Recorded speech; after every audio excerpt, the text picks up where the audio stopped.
Hello viewers, tonight I'm going to show you how to troubleshoot a central air conditioner in a box. This is the 1978 Comfort-Aire Quietmaster heat controller. For this unit, it's probably going to be a 3-part video. I think it's going to be the same for all of these, so we are going to have a playlist for troubleshooting all the vintage units. We're going to be going into great detail on them, show you what's what, show you how to do ohms tests and all that kind of stuff. So it's going to be pretty interesting how this all works out, and I'm looking forward to actually making another HVAC video series.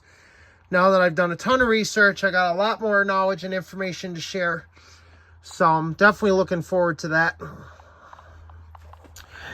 So basically, the first thing you want to do before you troubleshoot your air conditioner is obviously, you want to have your power off. Which means you either want to unplug it, or if it's a 220 you have it hardwired, either if you have a fuse box, pull out the fuse, or if you have a circuit breaker, just turn the breaker off.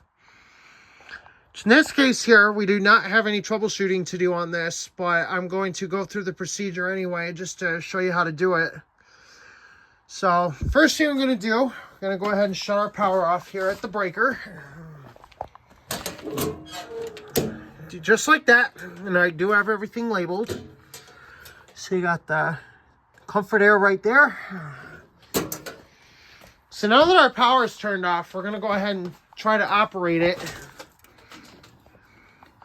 So we do not have power, which means we are safe to open everything up, unbutton this, and do whatever work we got to do to get her fixed up if she's got a problem.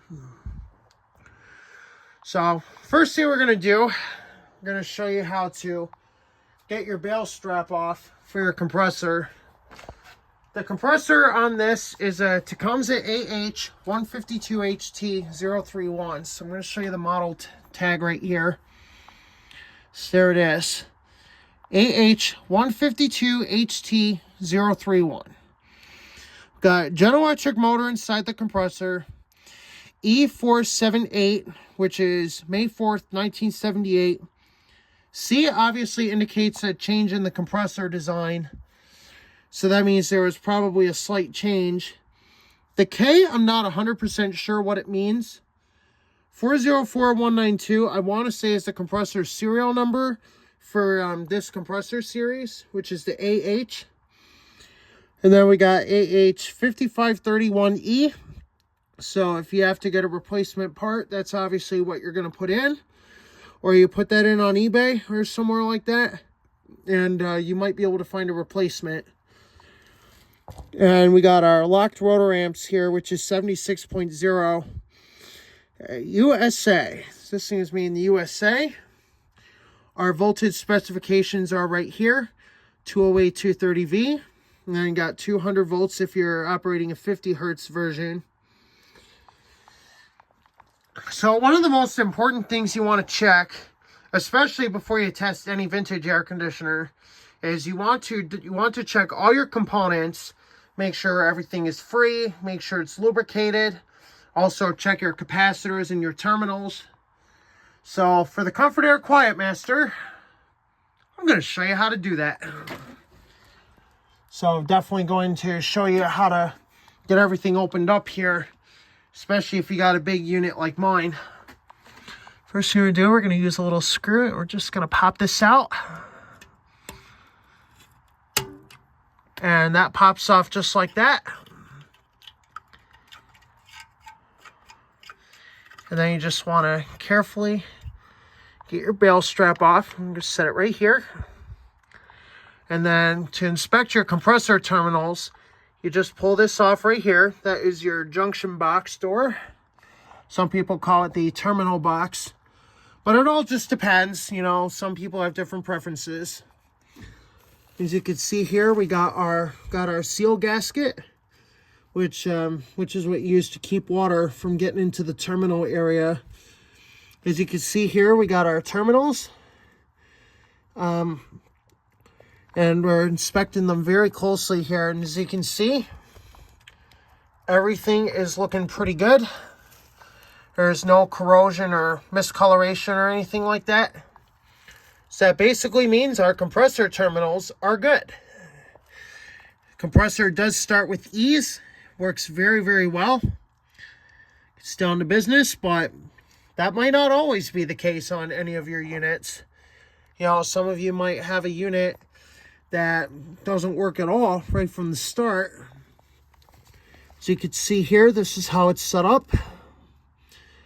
So it looks like here, see what our junction box store says, because it is labeled. So on your junction box store, you always want to look for any type of labeling, because that's going to tell you what the terminals are on whatever compressor you have.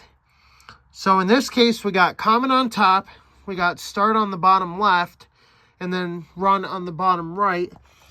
And the corresponding wires, black is going to be common, blue is start, and red is run. So that's our terminal wiring there for the compressor. And then when you are all done, you just simply put your junction box store back on. And do this especially before you go to operate your air conditioner. Make sure your junction box store is firmly in place, because if you don't, you try to go run the unit, chances are you're going to run into problems. So I'm going to show you how to reassemble it here. So you want to go just like that. And there you go. Now the compressor is all buttoned up. And like I was saying before, if your compressor doesn't come on, you know, definitely check your run capacitor too, because run capacitor could be a fault, especially if got an old air conditioner like this one. You know, this one's 46 years old. This one, when I checked the run capacitor, this one is rated for 35 microfarads. And when I tested it, it still had 35 microfarads. So this capacitor is still in good shape. So we are still able to use it, but we're going to have a spare on hand just in case we need it. So I'm definitely going to make sure you have spare parts on hand, especially if something should fail. Anything regarding the refrigeration system, unless you are a certified refrigeration technician, do not mess with these yourself. If your unit is losing Freon, especially on an older one like this, call Russ, aka the air conditioner guy, or call his buddy Ken B, and have them fix your unit, because they know exactly what they're doing. They got all their certifications. So if your vintage unit ever fails, take them to the AC doctor and they'll get your unit fixed right up for you. And you also want to check your capacitor terminals, make sure nothing is bad, which in this case here we are inspecting right now. And I have not noticed anything wrong. They are still looking as good as they should. And they are performing quite well, as obviously you've seen several videos by now. This thing starts right up with ease. There's absolutely nothing up with it. The compressor itself is fine. And it's a great machine. So if you want to get into your electrical cabinet, especially on a unit like this one, you want to definitely make sure you got your power shut off first. You know, if you can unplug it, by all means unplug it. Or if you can't, or if you're too far away from the outlet, or it's hard to access, just go to your breaker panel and shut the breaker off. And that will cut power to it as well. So in order to get into our electrical cabinet here, if we ever have to, which we probably might have to again just to do some inspections coming the winter months, you have to take these bolts off right here. And you want to use an impact driver for that, you know, with the bolt attachment, because these are basically bolts, or some people call them machine screws. I personally call them machine screws because it's just easier. So you want to take all your machine screws out, which this you can either use an impact with the hexagon head attachment. So really, in technical terms, these are hexagonal machine screws with a flathead slot for a standard bit. If you want to just use a standard screwdriver with the flat head to be able to take your machine screws out. So you have to undo all of these in order to get to the electrical. And then when you go to take your control panel off, all you have to do, you just have to take your 3 knobs off right here. And then you have to undo this machine screw right here. And that will allow you to pull your electrical out, so that way you can perform any kind of maintenance you might need to do, do some inspections, if necessary. So definitely make sure you got all the parts on hand, especially when you go to button everything back up and give it a test run. And also another important thing, especially, in any type of electrical setting, make sure that no wires are touching. Because if any wires touch and short circuit, it's going to cause a blow up. It could cause an electrical fire.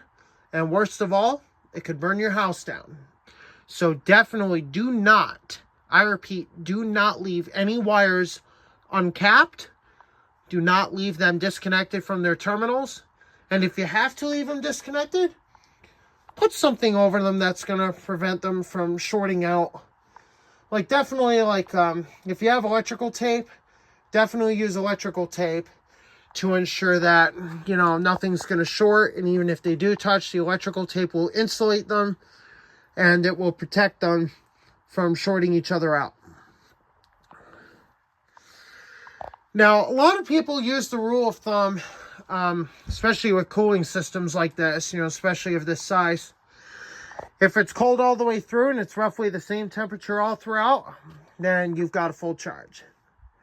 Another way you can verify that too, and I've seen this a lot, and I'm sure the air conditioner guy, if you're watching this right now, you're probably going to be saying the same thing. Feel all throughout the condenser as well, because if there's heat going all the way through and it's relatively the same throughout, and if there's also all the way cold through the evaporator, like the whole coil is sweating, and your suction line is returning back sweaty, then that means you've got a full charge. So now with these units in particular, you always want to check your model number. On some units, this case we probably won't be able to, but I'll try to show you anyway. Since this is first part of our troubleshooting videos, getting to know your air conditioner. Looks like here we won't be able to get you the model number. It's super hard to read. Our serial number is 27806 208428. So that's our serial number. 208 230 volts, 60 hertz. So definitely a very cool machine. 29,000 BTUs an hour. That's how powerful this thing is. 29,000 BTUs per hour. That is absolutely insane for an air conditioner this size. You see here we got, and here's your cooling BTUs an hour. So in this case is 29,000, and then 28,500 if you run it on 208 volts. And you definitely want to take a look at your amperage information, because that will be very useful. On cooling, we got 18.5 amps, and then 19 amps if you put it to 208. We got 41 ounces of R22 refrigerant in this unit. And this has the heat controller brand. And this is obviously the Quietmaster that was made by Comfort-Aire before Friedrich took over the Quietmaster name. So this is pre-1981 when, before Friedrich took over the Quietmaster name in 1982. Now, Friedrich, I'm pretty sure they did have their own QM name as well. But obviously it goes to Comfort-Aire because they were the first to come up with it. And then Friedrich built their own version of the Comfort-Aire Quietmaster, so they named theirs the same thing. But this thing, it definitely stands up to its name. It is quieter than any other industrial type wall air conditioner I've ever heard. This thing is only 80 decibels, and the other one I heard was like 85, 86. So definitely on the loud side. This one, it stands up to its name for a commercial grade air conditioner. So definitely make sure that your control panel is in good shape too. Here's our vent, which we're going to be restoring that. Make sure your controls are easy to use. which in this case we do have some lubrication to do, so we're definitely going to have to do that sometime this year. Make sure your thermostat is working too, which in this case ours is working, but because it's so cold we can't get it to turn on. So that's why we got the heater here, because this is basically the shop heat along with the weather wheel. So, and definitely make sure that you don't overload your air conditioners, because once the shop is at the desired temperature you want, make sure you shut the air conditioner off. So that way you're not wasting power, and that way you're not getting it so hot to the point that the unit starts having trouble. So, part 2, we are going to have a troubleshooting part, you know, where we're going to have everything opened up. You know, I'll show you guys what goes where. And another important thing that you want to check on your air conditioner too, see if it still has the wiring diagram, because this will save you in the long run. You know, this has, I'm definitely going to replicate this because it's going to come in handy for what I'm looking for. See here, it's still in reasonably good shape. Like I said, I am going to replicate this wiring diagram, and I'll stick it on top, you know, before I put the 2 top coats on this. So we're definitely going to have a new wiring diagram here, a replica of the old one. So, and it's going to be handmade too, so definitely going to be very interesting to see how that comes along in the long run. You want to check your insides as well. See, our blower is nice and clean because they ran this thing with a filter. That's right. And I have the grill for it too. So we actually just finished working on the sleeve. As you can see here, the sleeve is ready for painting. So we are going to repaint it the current color it is. Here's the grill right here, which is ready for use. And before we close out the video, we're going to go ahead and restore power and give this thing a run for you. So we're going to do it Weather King style. Gonna turn our breaker on here. And like I said, you know, if you already have it set and your heater is on, then by all means just turn it on once the heater gets the thermostat to click in. So we're going to go ahead and engage the heater. That's basically going to keep the thermostat warm. Now, the QM does have one, but it's like the internal part of the thermostat. But the sensing bulb itself, definitely want to have a heater there for it. You know, get it up to temp. So we're going to go ahead and turn this all the way up. Wait for it to click.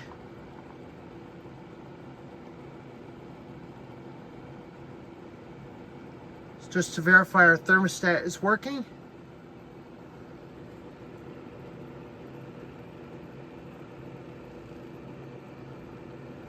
Here right now we're just getting it warm.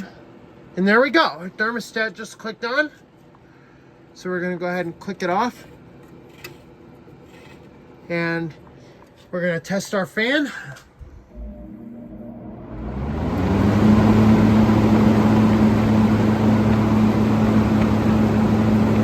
Fan is working just fine. High speed setting's working too.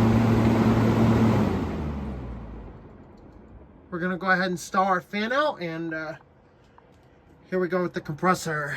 Everyone's favorite, the mighty Tecumseh AH roaring to life. Here we go.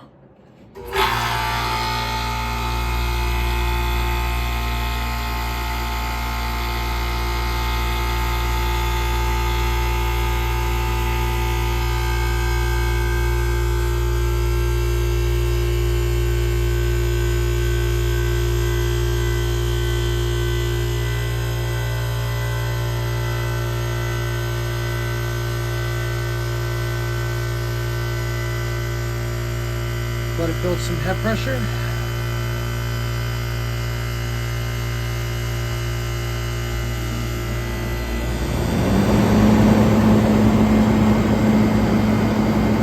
There we go. So we do have a little bit of frost formation, but that's normal because we are operating at much colder temperatures than we were during the summer. So Just like that, this thing is freezing. This thing is blowing ice cold. This thing is just throwing freaking ice cubes at me right now. Here, you can tell this thing gets down to business right away. It's already starting to get nice and cold throughout the rest of the coil as the system builds head pressure. That's the fan is running nice and smooth. Didn't oil the motor when we first got it, but we are probably going to give it just a little bit more oil. Especially because it's near the start of heating season now. Technically, heating season has started already. So we have a little leak there, so I'm very sorry about that. But that's what makes the video funny. We're just going to leave it. That's our fan is running nice and smooth. And I'm going to take a look at the side of it here, show you just how. Look at the steepness of the blade. That is absolutely insane. This thing has some incredible pitch to it. And it's no wonder why this thing runs so good. I'll show you the fan motor information. You're also going to see that in part 2. Show you the troubleshooting. This is a universal electric motor. 4.6 speeds, like 4.6 amps on high. It's like 4.6 amps on low. Yeah, it's running pretty good. Wow, I cannot keep my hand near this thing. It is freezing. Absolutely freezing. I'm going to get a temp gun to show you guys how cold this thing is throwing.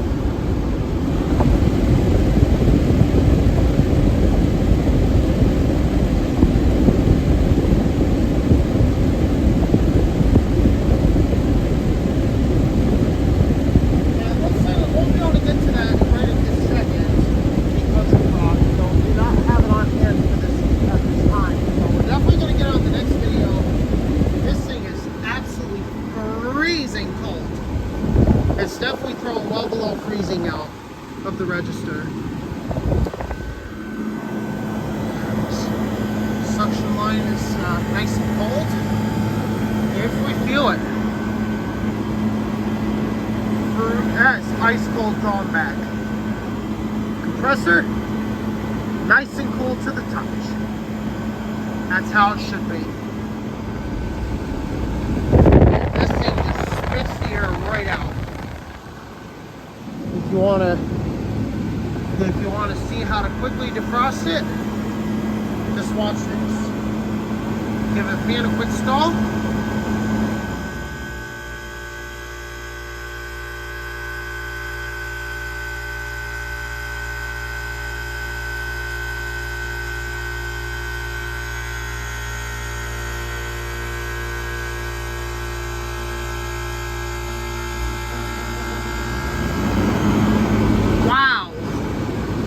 Okay, there we go. This thing is freezing. Look at that. We already got some frost on the evaporator.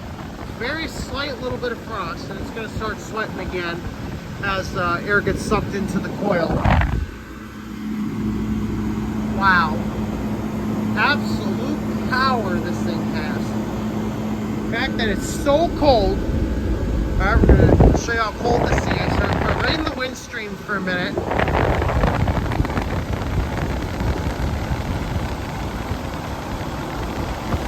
We are definitely throwing well below 32 out the register. We ought to be throwing at least 10s or negatives by now.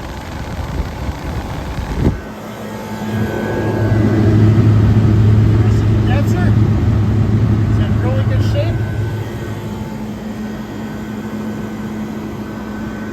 Incredible machine. Blowing ice cubes, doing exactly what it does best. This thing is definitely ready for some great use this heating season. Hope you look forward to that. Thank you for watching, and we will see you in the part 2 troubleshooting.